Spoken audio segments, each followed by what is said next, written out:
कृषी, सार्वजनिक बांधकाम, ग्रामविकास, शिक्षण, ऊर्जा, आरोग्य आदी विभागांच्या महत्त्वपूर्ण योजना आणि त्यासाठी उपलब्ध निधीच्या झाडाझडतीसह कोणताही निधी अखर्चित राहणार नाही याची खबरदारी घेण्यासाठी आणि आगामी जिल्हा आर्थिक विकास आराखड्याचं नियोजन आदींसाठी अप्पर जिल्हाधिकारी वैदेही रानडे यांनी सोमवारी आढावा बैठक घेतली।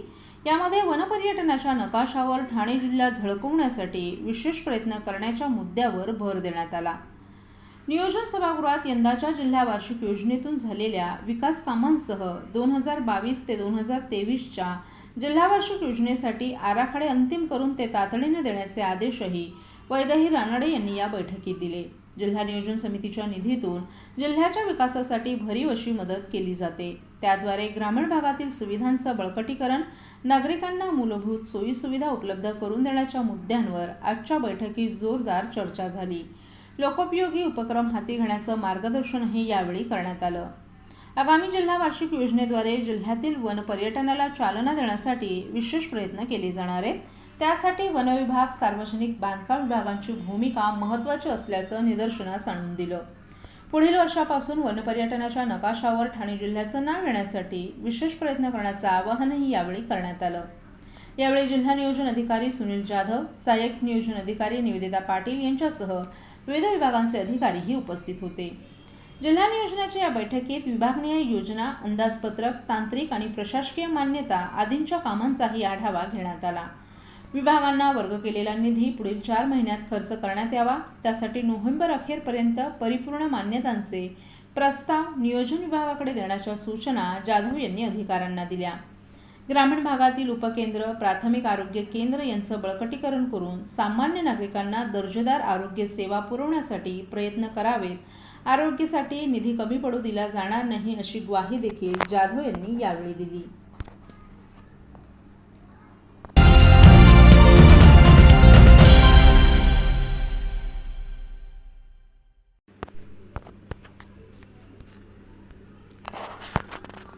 शहरातील 9 केंद्रांप्रमाणे आता कळवा, मुंब्रा आणि दिव्यातही प्लास्टिक कचरा संकलन केंद्र सुरू करण्याचा प्रस्ताव येत्या महासभेत मंजुरीसाठी पटलावर ठेवण्यात आलाय।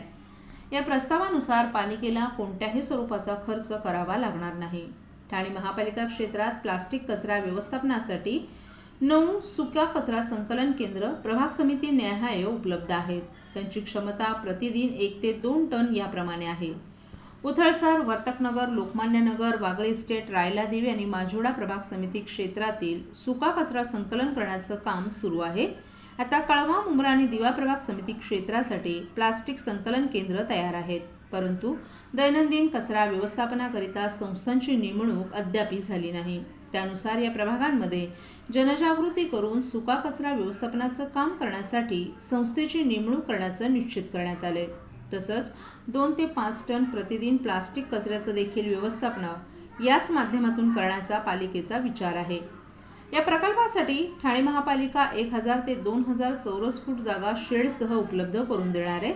तसंच 3 फेज विद्युत जोडणी, पाणी जोडणीही दिली जाणार आहे।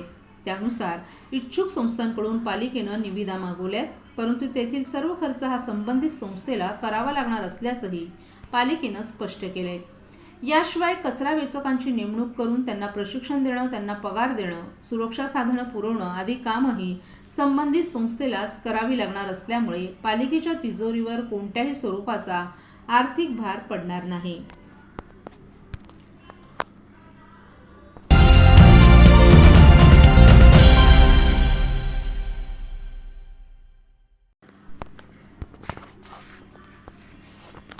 जाती व्यवस्था नष्ट करून विशेष विवाह कायद्याअंतर्गत विवाह करण्याची संख्या मोठी असून ठाणे जिल्ह्यात गेल्या 3 वर्षात 10,000हून अधिक जोडप्यांनी या कायद्याअंतर्गत विवाह केलाय। आंतरजातीय विवाह करणाऱ्यांची संख्या अधिक असली तरी ठाणे जिल्हा परिषदेमार्फत राबवण्यात येत असलेल्या आंतरजातीय विवाह प्रोत्साहन अनुदान योजनेचा मात्र 3 वर्षात केवळ 455 जोडप्यांनीच लाभ घेतलाय। जनजागृती अभावामुळे अनेक जण या योजनेबाबत अनभिज्ञ असल्यानं लाभार्थ्यांची संख्या कमी असल्याची माहिती सूत्रांनी दिली आहे। गेल्या काही वर्षांपासून आंतरजातीय विवाह करणाऱ्यांचं प्रमाण वाढलंय। त्यांची नोंद विशेष विवाह कायद्याअंतर्गत विवाह करणाऱ्यांमध्ये होत असते। ठाणे जिल्ह्यात या कायद्याअंतर्गत मागील 3 वर्षात 10,314 जोडप्यांनी विवाह केलाय. अशा प्रकारे विवाह करणाऱ्यांसाठी ठाणे जिल्हा परिषदेमार्फत आंतरजातीय विवाह प्रोत्साहन अनुदान योजना राबवण्यात येते. या योजनेत गेल्या 3 वर्षात 455 जोडप्यांनी लाभ घेतलाय. विशेष विवाह कायद्याअंतर्गत विवाह करणाऱ्यांची संख्या मोठी असली तरी अनुदान योजनेचा लाभ घेणाऱ्यांची संख्या तुलनेनं कमी असल्याचं दिसून येतं. या योजनेविषयी फारशी जनजागृती करण्यात येत नसल्यामुळे ती नागरिकांपर्यंत पोहोचत नसल्याचं सूत्रांकडून सांगण्यात आले. या योजनेची माहिती केवळ समाज कल्याण विभागाच्या वतीनं राबवण्यात येणाऱ्या विविध शिबिरांमध्येच दिली जाते. त्यामुळे योजना अनेकांपर्यंत पोहोचलेली नसल्यानं लाभार्थी संख्येत फारशी वाढ होत नसल्याचंच दिसून येतं.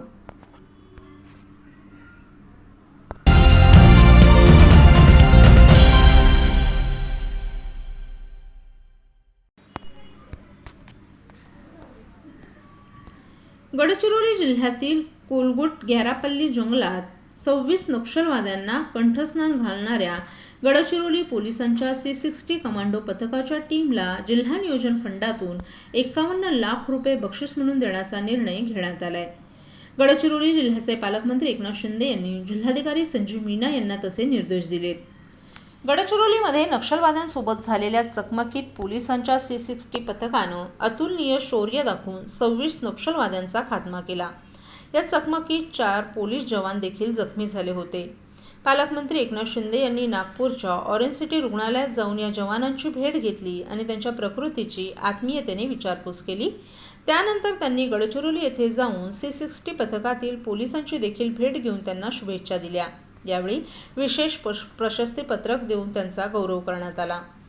यानंतर झालेल्या बैठकीत त्यांनी गडचिरोली जिल्ह्याचे पोलीस अधीक्षक अंकित गोयल आणि पोलीस महासंचालक संदीप पाटील यांच्याकडून या चकमकीची माहिती घेतली. त्यानंतर त्यांनी या जवानांचं अभिनंदन करण्यासोबतच जिल्हा नियोजन समितीच्या फंडातून त्यांना 51 लाख रुपये बक्षीस म्हणून देण्यात येणार असल्याची घोषणा केली.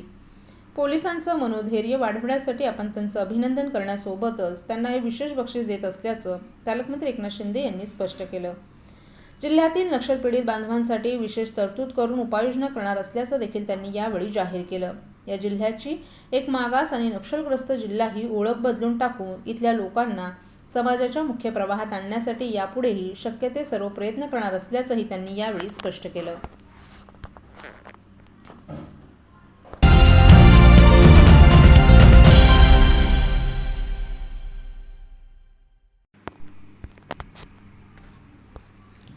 काही दिवसांपूर्वी उंच इमारतीच्या एका मजल्यावर आग लागल्याची घटना घडल्यानंतर अग्निशमन यंत्रणा कार्यरत नसल्याचं उघडकीस आलं होतं.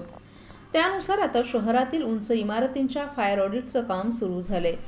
सध्या अग्निशमन दलाकडे सुमारे 200 इमारतींची यादी असून प्रशासनाच्या अग्निपरीक्षेत इमारतींचा निकाल काय लागतो याकडेच ठाणेकरांचं लक्ष लागलंय. ठाणे महापालिकेच्या अग्निशमन दल विभागानंच दिवाळीच्या मुहूर्तावर सुरू झालेल्या या मोहिमेअंतर्गत आत्तापर्यंत 15 इमारतींचा फायर ऑडिट झाला आहे.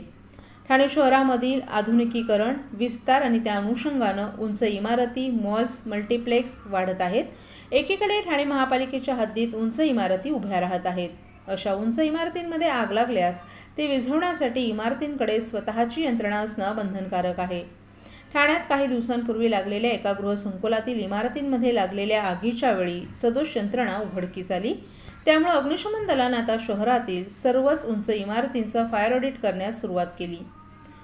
2 मार्च 2020 पर्यंत 6 मजल्यांपेक्षा जास्त उंच असलेल्या 200 इमारतींची यादीही विभागानं तयार केली होती.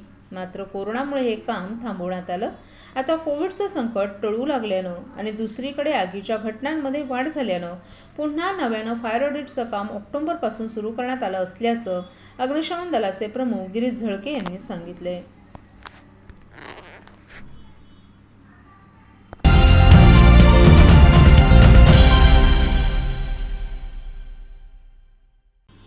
केंद्र सरकारच्या सागरमाला योजनेतून जलवाहतुकीसाठी 98 कोटींचा निधी मंजूर झालाय. मात्र गेली 5 वर्ष ही योजना बंदरे, गृहविभागाच्या आणि CRZच्या मंजुरी अभावी रखडली आहे.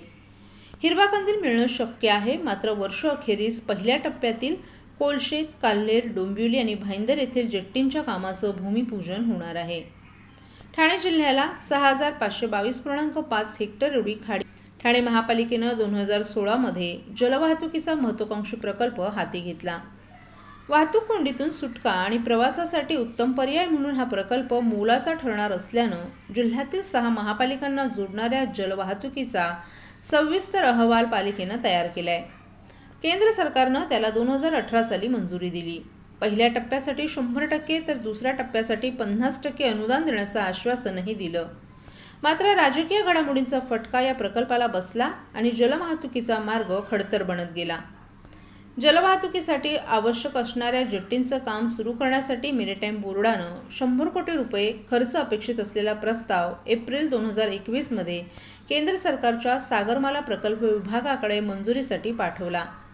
3 महिने उलटूनही परवानगी मिळत नसल्यानं खासदार राजन विचारे यांनी दिल्लीत केंद्रीय जलसंधारण मंत्री सर्वानंद सोनोवाल यांची भेट घेत निधीचा मार्ग मोकळा करण्याचं साकडं घातलं.